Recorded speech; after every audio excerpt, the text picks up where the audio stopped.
Hello everyone, welcome to the stream. और आज हम एक बहुत ही इंटरेस्टिंग टॉपिक के बारे में बात करने वाले हैं और इसको एज अ केस स्टडी हम समझेंगे। और वीडियो शुरू करने से पहले मैं एक बात बता दूं कि अगर किसी का कोई भी ओपिनियन है इस केस को लेकर तो वो इसी चैनल पे कमेंट सेक्शन में बताए। और मैं बिल्कुल इस चीज़ को सपोर्ट नहीं करती कि आप अपना डिससेटिस्फैक्शन या कोई नेगेटिव ओपिनियन है वो दूसरे चैनल के कमेंट्स में या लाइव में जाके, ऐसा कोई भी हरकत नहीं होनी चाहिए, है ना। हम सिविलाइज्ड लोग हैं, तो हम अगर कोई हमारा ओपिनियन है तो वो बहुत ही अच्छे वर्ड्स में और बहुत ही अच्छी लैंग्वेज में अपना जो क्रिटिसिज्म है या फिर जो भी ओपिनियंस है वो कमेंट सेक्शन में ही यहीं पे इसी चैनल में यहीं पे ख़त्म करना। किसी दूसरे चैनल तक कोई भी नेगेटिविटी नहीं जानी चाहिए। तो लेट्स गेट स्टार्टेड। तो इस केस स्टडी के जो मेन डिस्कशन पॉइंट्स होंगे वो मैं आपको बता देती हूँ। सबसे पहले तो जो क्रिएटर आगे मेरे चैनल पे रेड या जो भी उसने किया था, स्पैमिंग करवाई थी, तो उनके बिहाफ पे क्या गलत हुआ था वो हम डिस्कस करेंगे। उसके बाद में wrong doings of that audience, जो उस क्रिएटर की ऑडियंस है उन्होंने क्या गलत करा, हम उसके बाद में बात करेंगे।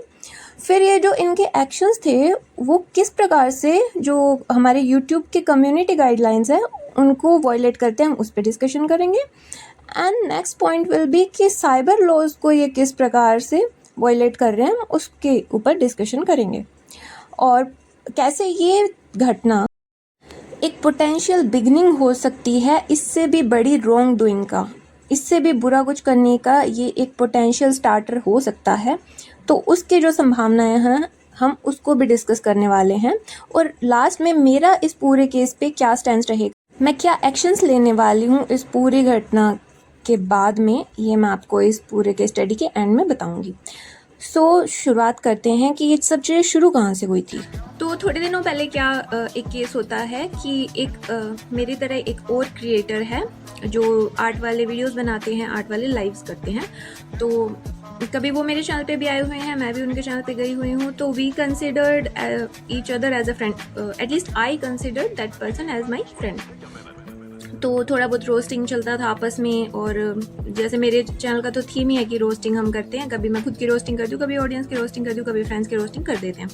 तो वही सीन चल रहा था। एंड दैट सडनली जब मेरा लाइव एकदम एंड होने वाला था तो क्या होता है कि अनदर क्रिएटर से कि ऑडियंस एकदम से आके बहुत ज़्यादा स्पैमिंग करने लग जाती है, ऐसे उस क्रिएटर का नाम लेके उसके जय जयकार ऐसे करने लग जाती है। तो आई वॉज लाइक यार स्पैमिंग क्यों हो रही है, क्योंकि अगर आप एक क्रिएटर हो तो आपको पता है कि लाइव स्ट्रीम में अगर स्पैमिंग होती है तो यूट्यूब का जो एल्गोरिदम है, जब वो लाइव अपलोड हो रहा होता है तो उस टाइम वो उसको जांच करता है। और अगर रिपीटेड कोई लाइंस लिखी होती है तो वो ऐसे उसको नेगेटिव इम्पैक्ट जाता है आपकी लाइव स्ट्रीम पे।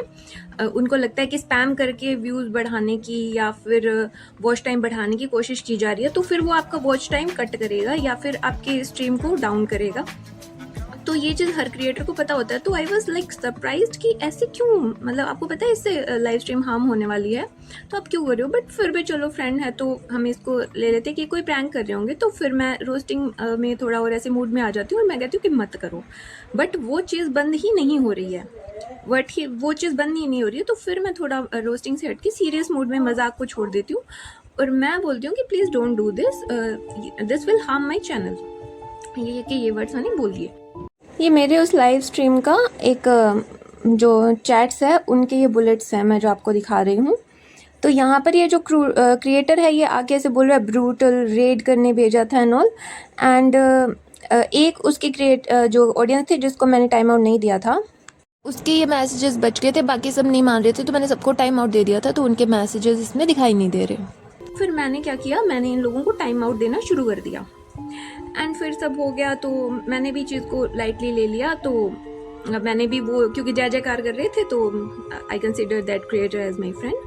सो मैंने भी ऐसे बोल दिया कि नाम लेके उसका ऐसे बोल दिया कि आपकी भी जय हो and okay everyone good night, और मैं ये स्ट्रीम एंड कर देती हूँ। तो मेरे एंड से ये चीज़ वहीं पे ख़त्म हो जाती है। अब हमें पता चलता है कि जो क्रिएटर है उसके यहाँ पर उसने जब लाइव स्ट्रीम शुरू किया है तो इसकी ऑडियंस और ये लोग मतलब मेरे खिलाफ ग्रुप बना के, जिसकी मैं चैट्स भी आपको दिखाऊंगी, मैंने चैट्स निकाल लिए थे, कि ये लोग प्लानिंग कर रहे हैं कि मास रिपोर्टिंग की जाए और ये सब किया जाए, है ना।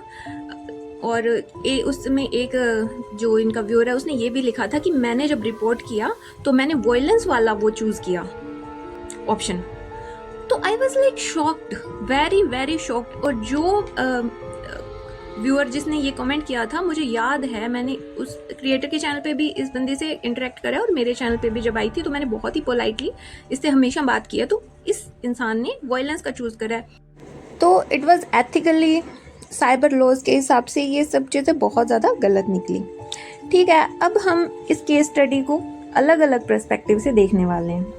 पॉइंट नंबर 1, क्रिएटर जिसकी ऑडियंस ने आके रेड करी, जिसकी लाइफ पे ये सब कुछ हुआ, प्लानिंग प्लॉटिंग हुई कि कैसे मास रिपोर्टिंग करनी है और ये फेक जो वायलेंस एंड ऑल के ऑप्शन सिलेक्ट करके और झूठी मास रिपोर्टिंग करके चैनल को हार्म करवाना है, उस क्रिएटर की क्या गलती थी? सबसे पहले तो अगर मुझे वो फ्रेंड कंसिडर करते थे तो फिर आके किसी की आपके फ्रेंड की लाइफ में आप क्यों स्पैम कर रहे हो? आपको अच्छे भले पता होना चाहिए कि इससे लाइव स्ट्रीम को हार्म होता है। तो सबसे पहली गलती ये। दूसरा, शायद इनकी ऑडियंस में कुछ ऐसे भी लोग हैं जो मेरे को पहले से नहीं पसंद करते हैं, इनको ये चीज़ पता थी, उसके बावजूद ये सब इनको यहाँ पर लेकर आए। फिर इसके बाद में जब इनको टाइम आउट मिला इनकी ऑडियंस को, तो उनकी जो फ्रेजाइल ईगोज थे वो हर्ट हुए। तो अब ये इसी क्रिएटर की लाइव स्ट्रीम पर प्लानिंग प्लॉटिंग कर रहे हैं कि लोगों को सिखा रहे हैं कि ऐसे 3 डॉट्स पे जाओ, फिर रिपोर्ट करो, फिर उसमें कोई ऑप्शन चूज़ करो। ये सब जो आप मैं एक फाइल डाल दूंगी इसी वीडियो के लिंक में, PDF फाइल डाल दूंगी जिसमें सारे चैट्स क्लियरली दिख जाएंगे, क्योंकि जो मैंने अभी इसमें ऑन स्क्रीन जो डाला है साइड में वो इतने अच्छे से आप लोग नहीं पढ़ पाओगे। वो फुल ऑन प्लानिंग चल रही है। तो इस इंसान ने उनको ना तो रोका ना किसी को बंद किया, वो आराम से ये कर रहे थे और ये बंदा होने दे रहा था। और जो 2-3 लोग इस चीज़ को इनिशिएट कर रहे हैं वो या तो इसके अभी प्रेजेंट टाइम में मोड्स हैं या वो कुछ दिनों में मोड का काम करते हैं। यानी जो इनके बिल्कुल क्लोज सर्कल के लोग हैं वही ये सब कर रहे हैं। एंड देन उसके बावजूद भी क्रिएटर की इतनी हिम्मत है कि वो आके बोलते हैं कि I consider you as a friend और ये फलाना आदमी हेट्स यू और मैंने तो इनको कभी साथ नहीं दिया। तो जब किसी पर्टिकुलर चैनल के मॉडरेटर्स ये सब कर रहे होते हैं, वो भी 1 नहीं 2 नहीं 3-4 लोग स्टार्टिंग में जिन्होंने किया, वो सब मोड्स की तरह या तो काम कर चुके हैं या फिर प्रेजेंट टाइम में मोड हैं। और इसी क्रिएटर का प्लेटफॉर्म यूज़ किया जा रहा है सारी प्लानिंग प्लॉटिंग करने के लिए। और इन्हीं के चैनल पे जो व्यूअर्स आ रहे हैं उनको ये मोटिवेशन दिया जा रहा है कि ऐसे ऐसे करके एक चैनल है, आप जाइए और उसको उस पर रिपोर्ट कीजिए, आप वायलेंस चूज़ कीजिए, हरासमेंट और बुलिंग के वो चार्जेस लगाइए और ये ऑप्शन सिलेक्ट करके आप रिपोर्ट कीजिए। और इस चैनल का क्रिएटर खुद को क्लीन निकालने के लिए अपने ऑडियंस के बिहाइंड छुपना चाहता है कि मैंने मना किया था, बट मेरे को तो नहीं बोला मैंने मना किया था, बट मेरे जो व्यूअर्स हैं, कुछ कॉमन व्यूअर्स हैं जो आर्ट कम्युनिटी के सेवरल चैनल्स पे लाइव में जाते हैं, तो उन्होंने अलग अलग लाइव स्ट्रीम्स पे देखा है इनको, तो ये अब सफाइयाँ उधर देते हुए घूम रहे हैं। और साथ में ही जो जिन्होंने ये रिपोर्टिंग करी है, जो स्पैमिंग की थी और जो फालतू के रिपोर्ट्स डाल रहे हैं मेरे चैनल पर, ये लोग ब्रैग भी करते हुए घूम रहे हैं कि हमने ये कर दिया और इस तरह से हमने ग्रुपिज्म करके और ये मास रिपोर्टिंग की है। तो ऐसे केस में आपको क्या करना चाहिए? टेक्नोलॉजी की हेल्प लेनी चाहिए। किसी भी अकाउंट या चैनल पे आपके खिलाफ ऐसा कोई प्लानिंग प्लॉटिंग हो रहा है तो उस वीडियो का लिंक आपको सेव करना चाहिए। और अगर ये लाइव सेशंस में हो रहा है तो टाइम स्टैम्प के साथ में आपको चैट्स निकाल लेनी चाहिए प्रूफ के तौर पे। और अगर ये वीडियोज़ में हो रहा है तो फिर आप वीडियो के लिंक से ही आपका काम चल जाएगा। एंड उसके अलावा अगर उस चैनल से बाहर जाकर भी कहीं पे आपके खिलाफ नेगेटिव माहौल बनाया जा रहा है तो उन सब चैनल्स पे भी आपको सेम चीज़ करनी चाहिए। उनके लिंक्स और चैट्स को आपको सेव कर लेना चाहिए। और अगर वीडियोस में तो ये पॉसिबल होगा नहीं, क्योंकि दूसरा क्रिएटर आपके लिए तो कुछ नेगेटिव नहीं प्लान करेगा, हर एक इंसान आपके खिलाफ नहीं हो सकता। लेकिन अगर कमेंट सेक्शन में कहीं पे सेम लोग जाकर ये नेगेटिव माहौल बना रहे हैं तो फिर उन कमेंट्स का स्क्रीनशॉट ये सब आपको लेकर एक PDF तैयार कर लेनी चाहिए उसकी अच्छे से। और अगर आपको लगता है कि आप इस इशू को ऐसे ही बुला देंगे, तो ये आपको बिल्कुल नहीं करना चाहिए। आपको अपनी वॉइस उठानी चाहिए, अपने प्लेटफॉर्म को यूज़ करके इस इशू को आप हाईलाइट कीजिए। और अगर आपको लगता है कि ये लोग यहीं रुक जाएंगे तो आप हाईलाइट करके और फिर अपना आगे मूव ऑन कर सकते हैं। पर अगर आपको लगता है कि इन फ्यूचर ये आपके लिए बिगर थ्रेट बनेगा, तो जो फाइल PDF फाइल आपने एज प्रूफ्स अपने पास रखी हुई है सब लिंक्स के साथ में, आप उसकी एक कॉपी तो YouTube को ईमेल कर सकते हैं और अपना कंप्लेंट रजिस्टर करवा सकते हैं, और दूसरा लिंक आप अपने जो लोकल पुलिस होता है वहाँ पर जो उनका साइबर सेल होता है उस साइबर सेल में आप उन प्रूफ्स के साथ ले जाकर आपका कंप्लेंट फाइल आप उसमें करवा सकते हो। ऐसी चीज़ों को इग्नोर क्यों नहीं करना चाहिए? बिकॉज़ ये कोई भी नॉर्मल बिहेवियर नहीं होता है। ठीक है, आपका चैनल इन चीज़ों से डाउन नहीं हो सकता या फिर डिलीट नहीं हो सकता, लेकिन एक नेगेटिव माहौल बनता है, एक नेगेटिव इम्पैक्ट पड़ता है, और ये जो भी लोग ये सब चीज़ें कर रहे हैं उनका हौसला बढ़ता है। अगर एक इंसान के साथ उन्होंने ये किया और उसने इग्नोर कर दिया, तो इन फ्यूचर ये हैबिचुअल हो जाएंगे सेम बिहेव दूसरे लोगों के साथ करने में। तो ऑनलाइन कम्युनिटी में एक अनसेफ एनवायरनमेंट क्रिएट होगा, एक टॉक्सिक एनवायरनमेंट क्रिएट होगा, which we of course don't want. हमें एक सेफ और हेल्दी एनवायरनमेंट चाहिए, तो उसके लिए अगर कोई भी नेगेटिविटी शुरू हो रही है तो शुरुआत में ही आपको उसके खिलाफ स्टेप्स उठा लेने चाहिए। Now let's move to chapter 2 of this case study. कि ऑडियंस या जो भी लोग, ऑडियंस तो इनको नहीं बोल सकते, जो भी ये लोग हैं जिन्होंने मास रिपोर्टिंग कैंपेन चलाया है उनके हिसाब से क्या गलतियाँ उन्होंने की है। एक तो सबसे पहली बात कि लोग इतना करने का हिम्मत क्यों करते हैं? इनको लगता है कि इनकी फ़ेक आईडीज़ बनाई हुई है, फेक नेम्स है, रियल नेम्स नहीं है। तो ये लोग कुछ भी अगर टॉक्सिसिटी स्क्रीन के पीछे बैठ के फैलाएंगे तो इनको कोई भी ट्रेस नहीं कर सकता। बट इन लोगों को ये नहीं पता कि अगर आप किसी के चैनल पे या किसी के कमेंट सेक्शन में हेट मॉन्गरिंग कर रहे हो, हेट फैला रहे हो, और फॉल्स रिपोर्टिंग जो कि अपने आप में एक क्रिमिनल ऑफेंस होता है, ये साइबर लॉज के अगेंस्ट है। ठीक है, इसमें इन लोगों को ये नहीं पता होता है कि ये जैसे ही ऑनलाइन प्रेजेंस अपनी दिखाते हैं वैसे ही एक डिजिटल ट्रेल इनके पीछे बनता जाता है, जिसको फॉलो करके इनकी रियल आइडेंटिटी, जो रियल लाइफ में इनकी आइडेंटिटीज़ है, उनको ट्रेस किया जा सकता है।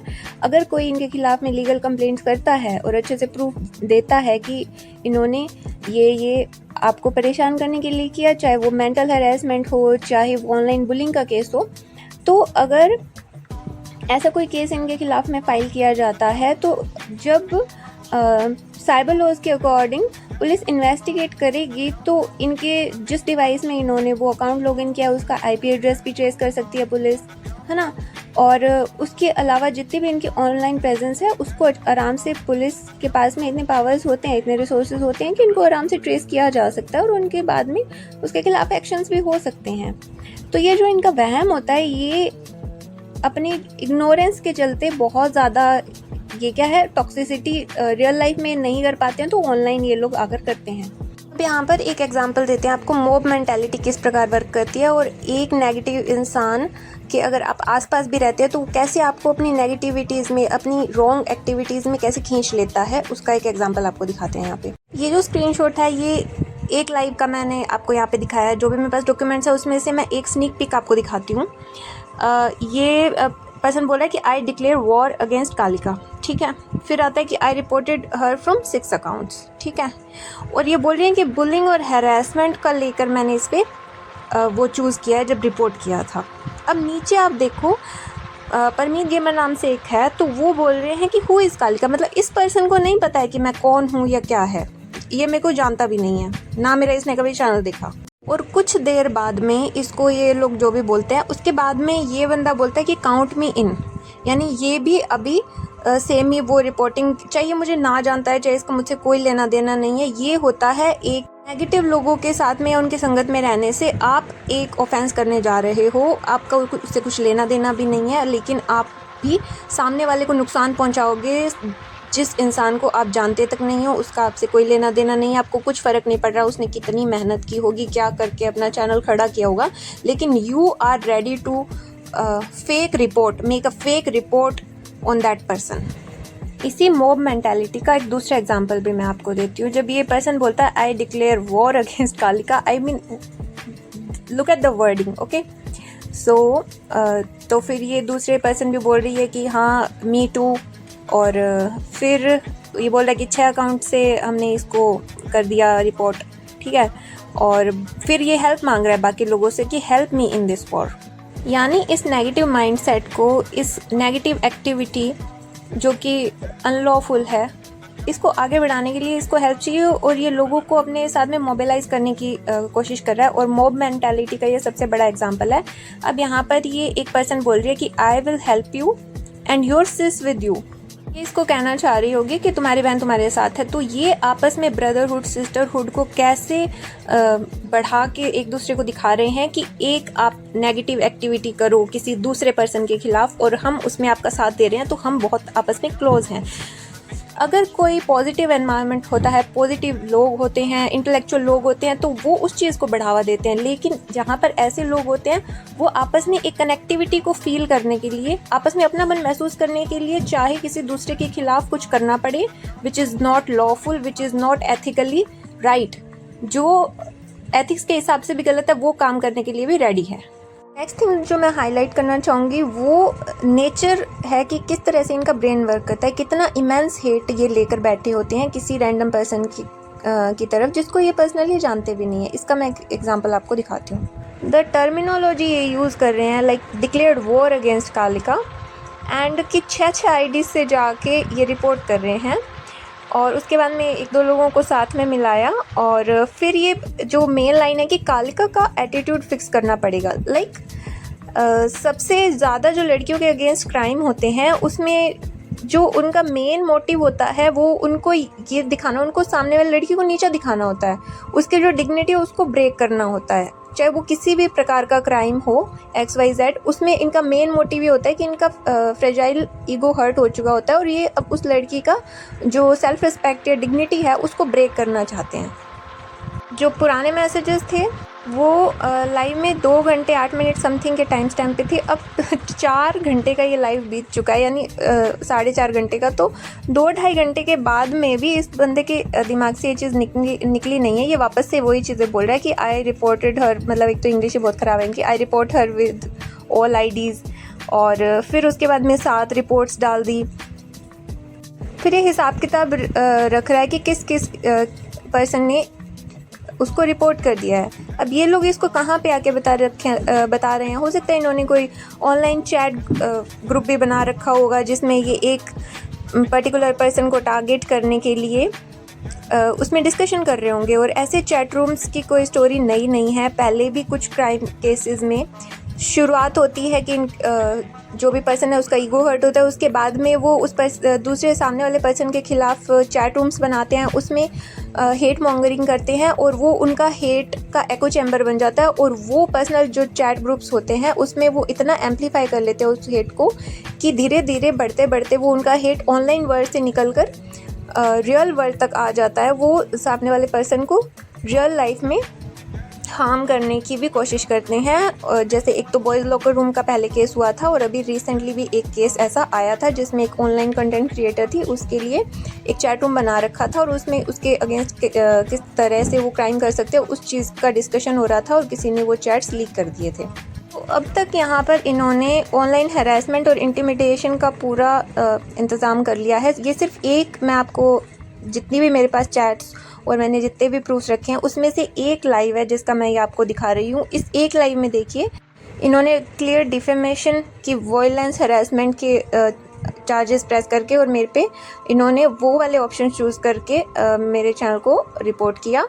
Malicious false complaints which are evident, क्योंकि कई लोगों को तो पता भी नहीं है कि ये चैनल है किसका और किस बारे में है, वो भी सेम ही फॉल्स रिपोर्ट ये कर रहे हैं। फिर सब लोगों का हिसाब किताब रखना और उनको कोऑर्डिनेट करना, उनको प्रोसेस बताना कि तो ये कोऑर्डिनेटेड डिजिटल हैरेसमेंट का केस बन गया।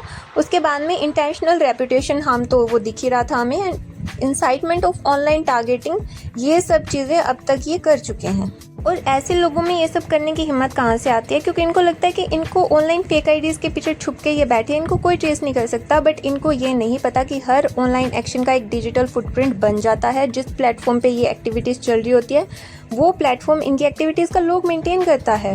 Repeated harassment, organised reporting campaigns और थ्रेट्स और फॉल्स एलिगेशंस के खिलाफ इन्वेस्टिगेशन हम अगर करवाते हैं तो लीगल कंप्लेंट्स होने पर जो भी अथॉरिटी है वो इनका फुल इंफॉर्मेशन एक्सेस करने के केपेबल है। किसी गलत नाम से और एक फेक पीएफपी के साथ कोई भी अकाउंट बना लेने से ये नहीं हो जाता कि आपका रियल आईडी कभी सामने नहीं आएगा। ये कम्प्लीटली ट्रेसेबल होती है ये चीज़ें। ये बिहेवियर यूट्यूब के जो कम्युनिटी गाइडलाइंस है उनका भी वॉयलेशन करता है, क्योंकि ये जो रिपोर्टिंग का सिस्टम होता है ये यूट्यूब ने किस लिए दिया हुआ है, ताकि इनके यूट्यूब का जो प्लेटफॉर्म है उस पर जनरल हार्मफुल अगर कोई कंटेंट है या कुछ वायलेशन हो रहा है या कुछ एब्यूजिव कंटेंट है तो उसको रिपोर्ट किया जा सके। बट फेक रिपोर्टिंग का ये मास जो कैंपेन चलाया जाता है, इससे वो जो सेफ्टी नेट एक बनाया गया है व्यूअर्स के लिए और क्रिएटर्स के लिए, तो उसका मिसयूज जो हो रहा है तो वो कम्प्लीटली गाइडलाइंस के खिलाफ है। मेरे पर्टिकुलर केस में क्योंकि हम आर्टिस्ट कम्युनिटी से आते हैं, तो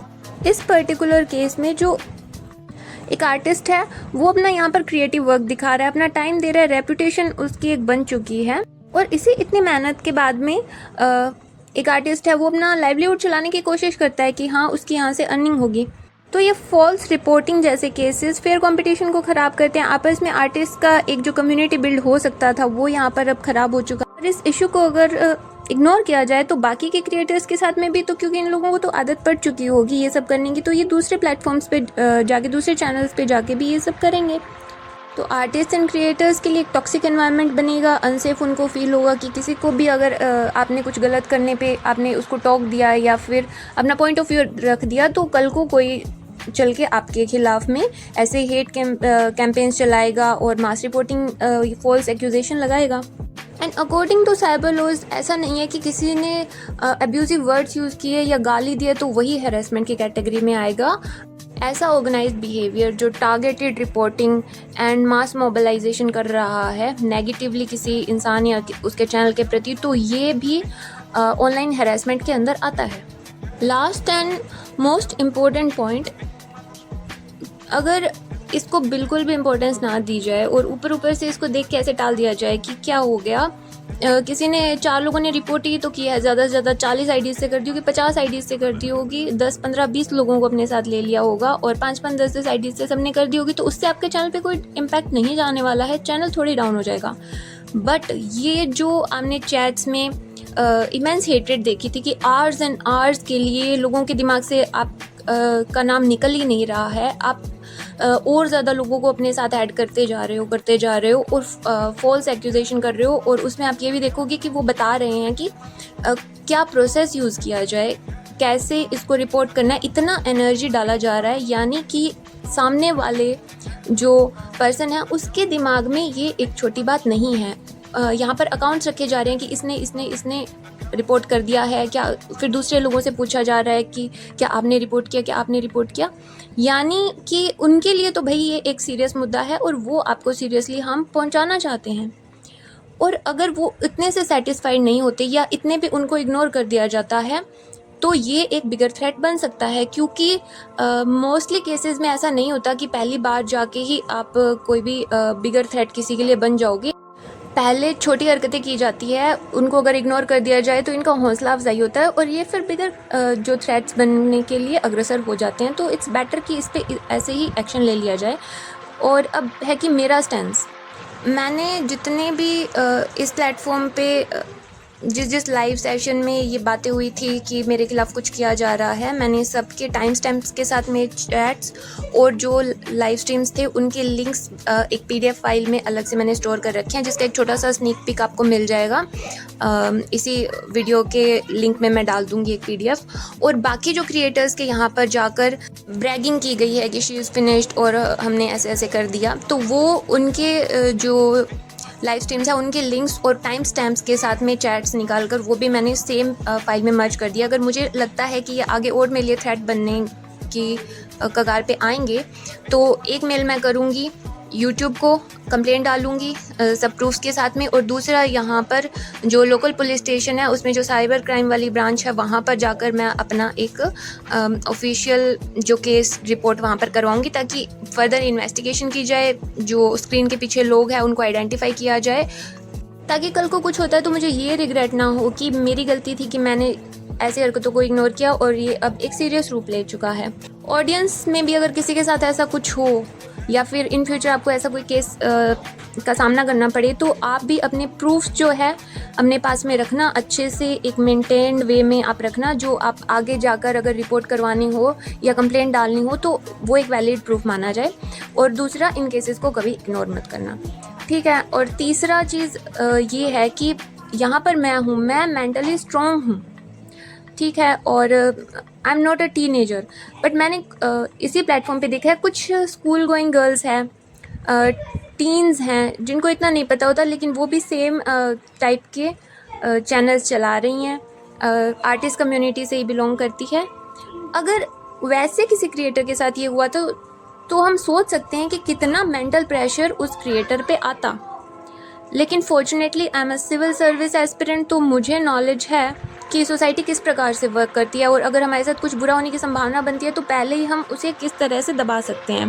fortunately I have a family that supports me, जिनकी परवरिश का ही नतीजा है कि मुझ में एक बैकबोन है, अपना स्टैंड लेने की मुझ में कैपेसिटी है।